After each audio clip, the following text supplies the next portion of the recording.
And now you're ready to explore. Please walk downstairs and step into the teleporter while I will discombobulate you and then recombine you outside on this glorious new planet.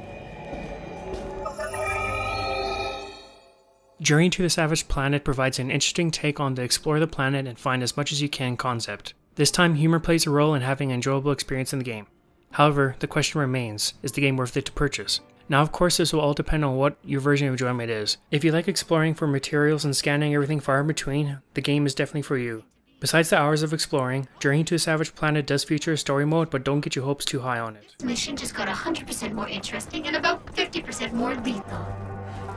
To aid in your exploration, the Javelin is equipped with several small, robotic drones that can perform basic scans of the world around you. Please launch them by opening the exterior hatch. The main goal in the story mode is to find why the seed, robot in easier terms, didn't find any signs of intelligent life on the planet you landed on, especially when there are obviously a nice array of creatures in this weird lower structure that can be seen from a distance. Boss fights in Journey to the Savage Planet are okay, nothing special. All major bosses have 3 sections of health bars and are quite easy to defeat when you figure out the simple weakness. Even the final boss wasn't too much of a challenge, which was pretty disappointing. The ending had some good laughs for sure. The gameplay shown for Journey to the Savage Planet was played on the PlayStation 4 Pro in 4K. The frame rate is locked at 30 FPS, and for a first-person shooter, explorer type game, it just wasn't a good fit for it.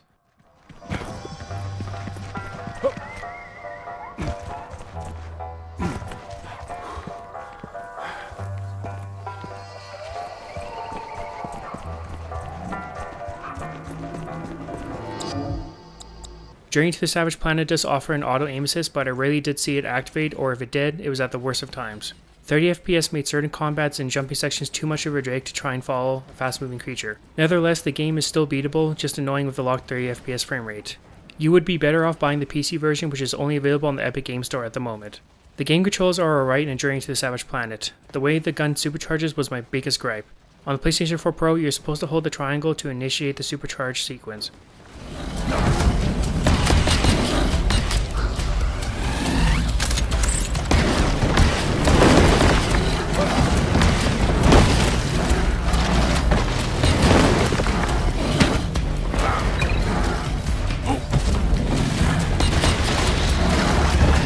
But if you blink for even a second, you will miss the chance and you have to wait another 30 seconds to try again.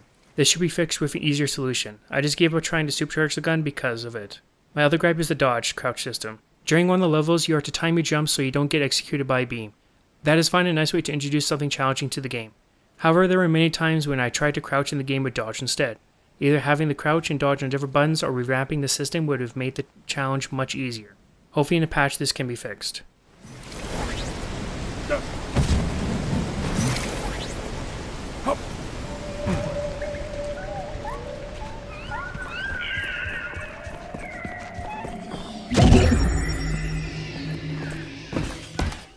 Journey to the Savage Planet does offer something unique that only a few games have, and that is most of the reports and hilarious commercials that are live action sequences. It makes for a nice break to wind down and relax while watching it. Typhoon Studios must have had a blast making all the live action skits. In short, Journey to the Savage Planet offers players a chance to explore a planet, collect various materials, and scan the creatures with an okay ending to the story. If you're more into the collecting side, I highly recommend picking up it on PC. Yes, not on consoles for obvious reasons. It should be noted that the game is only $29.99 USD when it was released for roughly 7 hours of exploring. It is more than worth it.